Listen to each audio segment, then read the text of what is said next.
চলুন আজকের ভিডিওতে আলোচনা করব মে 2025-এ কোন কোন গাড়ির কোম্পানিগুলো কতগুলো গাড়ি সেল করেছে পুরো ভারতবর্ষে। মে 2025-এ 3,49,713খানা গাড়ি বিক্রি হয়েছে পুরো ভারতবর্ষে। আপনি যদি এপ্রিল 2025 দেখেন তাহলে 3,53,449খানা গাড়ি বিক্রি হয়েছিল, অর্থাৎ সেল একটু হলেও পড়েছে। 14 নম্বরে যথারীতি আছে জিপ। মে 2025-এ 276খানা ইউনিট বিক্রি হয়েছে। আপনি যদি এপ্রিল 2025 দেখেন তাহলে 278খানা ইউনিট বিক্রি হয়েছিল, অর্থাৎ 0.7%-এর মতো মার্কেট ডিগ্রোথ করেছে। 13 নম্বরে হচ্ছে সিট্রয়েন। 333খানা ইউনিট বিক্রি হয়েছে মে 2025-এ। 339খানা ইউনিট বিক্রি হয়েছিল এপ্রিল 2025-এ, অর্থাৎ 1.8%-এর মতো মার্কেট ডিগ্রোথ করেছে। 12 নম্বরে হচ্ছে নিশান। মে 2025-এ 1354খানা ইউনিট বিক্রি হয়েছে। এপ্রিল 2025-এ 1825টা ইউনিট বিক্রি হয়েছিল, অর্থাৎ 25.8%-এর মতো মার্কেট ডিগ্রোথ করেছে। আপনারা জানেন যে নিশানের দুটো গাড়ি আসছে। এবার দুটো গাড়ি কিন্তু 2025-এ আসবে না, একটা 7 সিটার আসবে, একটা কম্প্যাক্ট এসইউভি টাইপের গাড়ি আসবে। কম্প্যাক্ট এসইউভি টাইপের গাড়িটা 2026 নাগাদ আসবে, আর 2027-এ 7 সিটার যে এমইউভি টাইপের যে গাড়িটা সেটা লঞ্চ করবে। কিন্তু এখনকার মতো নিশানের যে ম্যাগনাইট গাড়িটা আছে তাতে সিএনজি রেট্রোফিট করা হচ্ছে কোম্পানির তরফ থেকে। কোম্পানির তরফ থেকে বলা হচ্ছে যে 75,000 টাকা যদি আপনি খরচা করেন তাহলে অথরাইজ যে ডিলার আছে সেই ডিলার আপনার নিশান গাড়িতে সিএনজি ইনস্টল করে দেবেন, এবং এটার ওয়ারেন্টি থাকছে 3 বছর বা 1 লাখ কিলোমিটার। এবার এই যে সিএনজিটা ইনস্টল করছে সেটা কিন্তু সবকটা ইঞ্জিনে লাগানো যাবে না। 1 লিটারের যে ন্যাচারালি অ্যাসপিরেটেড পেট্রোল ইঞ্জিনটা আছে নিশানের, তাতেই শুধুমাত্র সিএনজিটা ফিট করা সম্ভব। এদের যে অটোমেটিক গাড়িটা আছে কিংবা 1 লিটারের যে টার্বো পেট্রোল ইঞ্জিনটা আছে তাতে কিন্তু সিএনজি অপশান ইনস্টল করা যাবে না। 11 নম্বরে চলে যাই, রেনো।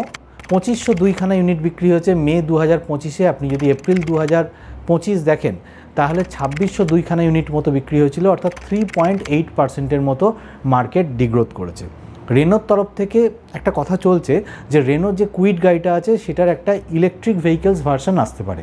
এবার তার জন্য একটা টেস্টিংও শুরু হয়েছে। এই কুইডের যে ইভি গাড়িটা আছে তাতে 27 কিলোওয়াট আওয়ারের মতো ব্যাটারি থাকবে, যেটা রেঞ্জ হবে 200 থেকে 250 কিলোমিটারের মতো। কিন্তু এটা 2025-এ লঞ্চ করবে না, 2026 নাগাদ লঞ্চ করবে, তবে তার আগে ডাস্টার লঞ্চ করে যাবে। 10 নম্বরে হচ্ছে ফক্সওয়াগন। 2848খানা ইউনিট বিক্রি হয়েছে মে 2025-এ। আপনি যদি এপ্রিল 2025 দেখেন তাহলে 2851খানা ইউনিট মতো বিক্রি হয়েছিল, 0.1%-এর মতো নেগলিজেবল মার্কেট ডিগ্রোথ হয়েছে। তবে ফক্সওয়াগনের দুটো গাড়ি লঞ্চ হয়ে গেছে। আপনারা জানেন ফক্সওয়াগনের যে গল্ফ জিটিআই আছে সেই গাড়িটা 53 লাখ টাকা এক শোরুম প্রাইসে লঞ্চ হয়ে গেছে। ওতে 2 লিটারের টার্বোচার্জ পেট্রোল ইঞ্জিন আছে, যেটায় 7 স্পিড ডিসিটি অপশান থাকবে এবং 261 বিএইচপির মতো পাওয়ার জেনারেট করবে, আর 370 নিউটন মিটারের মতো টর্ক জেনারেট করবে। এই যে গল্ফ জিটিআই গাড়িটা আছে সেই গাড়িটা কিন্তু সিবিইউ রুট ধরেই এদেশে আসছে, এবং গল্ফ জিটিআই গাড়িতে 12.9 ইঞ্চ ইনফোটেনমেন্ট সিস্টেম থাকছে, প্রিমিয়াম ইন্টেরিয়ার্স থাকছে, এবং 0 থেকে 100 স্পিড 5.9 সেকেন্ডের মধ্যে অ্যাচিভ করছে। ফক্সওয়াগনের আরেকটা গাড়িও এসে গেছে, টিগুয়ান আরলাইন। এই গাড়ির এক শোরুম প্রাইস হচ্ছে 49 লাখ টাকা। 2 লিটারের 4 সিলিন্ডার পেট্রোল টিএসআই ইঞ্জিন আছে, যেটা 201 বিএইচপি পাওয়ার জেনারেট করছে আর 320 নিউটন মিটার টর্ক জেনারেট করছে। এটাও কিন্তু ডিসিটি অপশানেই আসছে। তবে 9 নম্বরে চলে যাই, হন্ডা। 3950টা ইউনিট বিক্রি হয়েছে মে 2025-এ।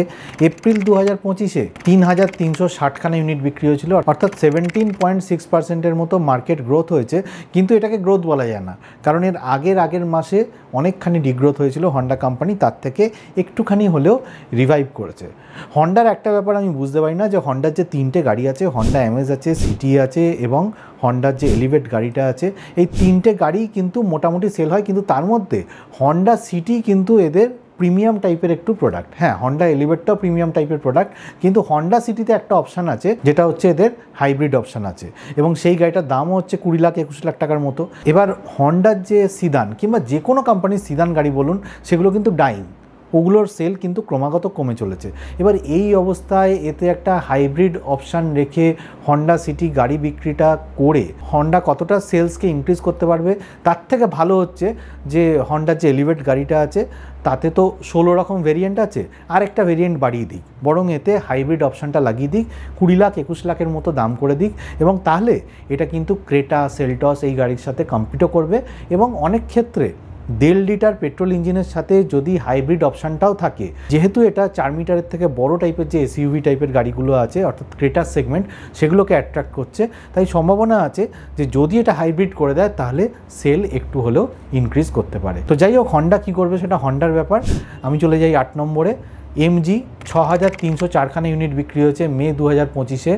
আপনি যদি এপ্রিল 2025 দেখেন 5829টা ইউনিট বিক্রি হয়েছিল, অর্থাৎ 8.1%-এর মতো মার্কেট গ্রোথ হয়েছে। এবার এমজির যে অ্যাস্টর গাড়িটা আছে তাতে প্যানারোমিক সানরুফ আছে, অ্যাডাস লেভেল 2 আছে, কিন্তু এই যে হাইলি কম্পিটিটিভ মার্কেট আছে অর্থাৎ ক্রেটা সেলটস যে মার্কেটটা ধরে রেখেছে, সেখানে অ্যাস্টর এসে সেরকমভাবে ফুটপ্রিন্ট রাখতে পারছে না, কিংবা অ্যাস্টর এসে মার্কেটটাকে সেরকমভাবে ক্যাপচার করতে পারছে না। আর সেই কারণেই এমজির সেলটা একটু হলেও স্ট্যাগন্যান্ট হয়ে আছে। তবে অ্যাস্টর যদি হিট করে যেত তাহলে কিন্তু এমজির সেলটা আরও ইনক্রিজ হতো। 7 নম্বরে চলে যাই। স্কডা 6740টা ইউনিট বিক্রি হয়েছে মে 2025-এ। আপনি যদি এপ্রিল 2025 দেখেন 7302খানা ইউনিট বিক্রি হয়েছিল, অর্থাৎ 7.7%-এর মতো মার্কেট ডিগ্রোথ করেছে। স্কডার সেলটা একসময় ফক্সওয়াগনের আশেপাশেই থাকতো, কিন্তু স্কডার যে রিসেন্ট কাইলাক গাড়িটা লঞ্চ করেছে সেটা প্রত্যেক মাসে 5000 5500-এর কাছাকাছি সেল করে দিচ্ছে, এবং সেই সেলটাই মেজরলি স্কডা কাইলাকের সেলটাই কিন্তু স্কডার সেলটাকে বাড়তে সাহায্য করেছে। ইনফ্যাক্ট আগের মাসে স্কডার যে কাইলাক গাড়িটা ছিল সেটা টপ 25-এর লিস্টেও ছিল, কিন্তু এবারে টপ 25-এর লিস্টে নেই। টপ 25-এর লিস্ট নিয়ে একটা আলাদা ভিডিও করব। সেই লিস্টে অন্য বেশ কিছু গাড়ি এসছে, একটা দুটো, যেগুলো হয়তো একটুখানি আপনার চমক দিতে পারে। তো যাই হোক, আমরা 6 নম্বরে চলে যাই। কিয়া 22315টা ইউনিট বিক্রি হয়েছে মে 2025-এ। এপ্রিল 2025-এ 23623খানা ইউনিট বিক্রি হয়েছিল, অর্থাৎ 5.5%-এর মতো মার্কেট ডিগ্রোথ হয়েছে। কিয়ার যে সমস্ত সাব 4 মিটার রেঞ্জের এসইউভিগুলো আছে, কিংবা 4 মিটারের থেকে বড় যে এসইউভি টাইপের গাড়িগুলো আছে, সেই সমস্ত গাড়িগুলোই কিন্তু ভালো চলছে। এবার কিয়ার যে EV9 গাড়িটা আছে সেটাও মার্কেটে লঞ্চ করে আছে, কিন্তু কিয়ার EV9-এর যে নাইট ফল এডিশনটা আছে সেটা 2026-এ লঞ্চ করবে, এবং এখন তো এই মুহূর্তে জিটি লাইন AWD করে যে গাড়িটা আছে সেটা মার্কেটে চলছে, এবং সেটায় 99.8 কিলোওয়াট আওয়ারের মতো ব্যাটারি ইনস্টল করা আছে, যেটা 450 কিলোমিটারের মতো রেঞ্জ দিচ্ছে। তবে নাইট ফল এডিশন যদি আসে তাহলে কিন্তু আশা করা যায় যে কিয়ার যে EV9 সেটা সেল সামান্য হলেও বাড়বে, কিন্তু বিশাল কিছু এফেক্ট ফেলে দেবে না কিয়ার সেলসে। 5 নম্বরে চলে যাই। টয়োটা 29,280টা ইউনিট বিক্রি হয়েছে মে 2025-এ। এপ্রিল 2025-এ 24,833টা ইউনিট বিক্রি হয়েছিল, অর্থাৎ 17.9%-এর মতো মার্কেট গ্রোথ হয়েছে। 4 নম্বরে হচ্ছে টাটা 41,557টা ইউনিট বিক্রি হয়েছে মে 2025-এ। এপ্রিল 2025-এ 45,199টা ইউনিট বিক্রি হয়েছিল, অর্থাৎ এপ্রিল মাসে টাটা মোটরস 3 নম্বর পজিশনে ছিল, সেখান থেকে এখন 4 নম্বর পজিশনে চলে এসেছে, এবং মার্কেট ডিগ্রোথ হয়েছে। 8.1%-এর মতো সেল কমেছে। তো টাটার যে সমস্ত গাড়িগুলো আছে তার মধ্যে আপনারা জানেন যে অ্যালট্রোস গাড়ি নতুন লঞ্চ করে গেছে। অ্যালট্রোস নিয়ে একটা সেপারেট ভিডিও আমি করার চেষ্টা করছি, যাতে অ্যালট্রোসের নিউ ফিচার্স কী কী এসছে সেগুলো সম্পর্কে আলোচনা থাকবে, এবং তার সাথে আরও কিছু থাকবে। টাটার যে হ্যারিয়ার গাড়িটা আছে সেটাও ইভি এসে গেছে। সুতরাং টাটা কয়েক মাস ছাড়া ছাড়াই কিন্তু মার্কেটকে চমকে দিচ্ছে, নতুন জিনিস লঞ্চ করে, নতুন প্ল্যাটফর্ম এনে, নতুন ধরনের জিনিস এনে, কিছু আপগ্রেডেশন করে, এবং সেটা করে টাটার সেলটা যদি আস্তে আস্তে আরেকটু ইনক্রিজ হতে থাকে তাহলে টাটার পক্ষেই ভালো হবে। 3 নম্বরে চলে যাই। হুন্ডাই 43,861টা ইউনিট বিক্রি হয়েছে মে 2025-এ। এপ্রিল 2025-এ 44,374টা ইউনিট বিক্রি হয়েছিল, অর্থাৎ 1.2%-এর মতো মার্কেট ডিগ্রোথ হয়েছে। হুন্ডাই মোটামুটি একটা স্ট্যাগন্যান্ট পজিশন ধরে রেখেছে। তবে হুন্ডাইয়ের উচিত হচ্ছে যে হুন্ডাইয়ের যে i10 গাড়িটা আছে কিংবা i20 গাড়িটা আছে সেটার একটা ফেসলিফট ভার্সন নিয়ে আসা, তাহলে কিন্তু হুন্ডাইয়ের সেলটাও বুস্ট হবে আস্তে আস্তে। 2 নম্বরে হচ্ছে মাহিন্দ্রা মে 2025-এ 52,431টা ইউনিট বিক্রি হয়েছে। আপনি যদি এপ্রিল 2025 দেখেন 52,330টা ইউনিট বিক্রি হয়েছে, অর্থাৎ 0.2%-এর মতো মার্কেট গ্রোথ হয়েছে। মাহিন্দ্রার তরফ থেকে খুব বেশি আপডেট নেই, তবে শোনা যাচ্ছে যে বোলেরোর একটা ফেসলিফট ভার্সন আসতে চলেছে, সেটা স্পাই করা হয়েছে, টেস্টিং করা হচ্ছিল। এছাড়া BE6 গাড়িটা আছে সেটার একটা নতুন ভার্সন আসতে চলেছে, সেটার নাম হচ্ছে র্যালি। র্যালিটা একটু রাগড হবে, মানে তাতে একটু অফ রোড ফিচার্স বেশি ইনস্টল করা থাকবে, তো সেই গাড়িটাও খুব তাড়াতাড়ি হয়তো লঞ্চ হয়ে যাবে, কিংবা 2026-এও লঞ্চ হতে পারে। কবে লঞ্চ হবে সেটা সম্পর্কে কিন্তু কোনো স্পষ্ট ইনফরমেশান নেই। আর 1 নম্বরে হচ্ছে মারুতি সুজুকি। 1,35,962টা ইউনিট বিক্রি হয়েছে মে 2025-এ। আপনি যদি এপ্রিল 2025 দেখেন 1,38,704খানা ইউনিট বিক্রি হয়েছিল, অর্থাৎ 2%-এর মতো মার্কেট ডিগ্রোথ করেছে। তবে মারুতির এরিনার আন্ডারে যে সমস্ত গাড়িগুলো আছে তার মধ্যে 97% গাড়িতেই কিন্তু 6 এয়ারব্যাগ ইনস্টল হয়ে গেছে। এছাড়া গ্র্যান্ড ভিটারা যে গাড়িটা আছে তাতে অল হুইল ড্রাইভ অপশান চলে এসছে। এছাড়া 6 এয়ারব্যাগ এবং আরও কিছু সেফটি ফিচার্স আপগ্রেড করা হয়েছে। এছাড়া গ্র্যান্ড ভিটারা গাড়িতে নিউ ডেল্টা প্লাস একটা ভেরিয়েন্ট ইন্ট্রোডিউস করা আছে, যেটায় স্ট্রং হাইব্রিড অপশান পাওয়া যাচ্ছে।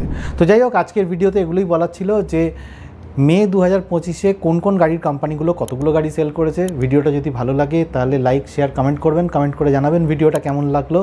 আর চ্যানেলটা ভালো লাগলে সাবস্ক্রাইব করে নেবেন। আর যারা 4 হুইলার চালান তারা সিট বেল্ট পরবেন, যারা 2 হুইলার চালান হেলমেট পরবেন। খুব ভালো থাকবেন।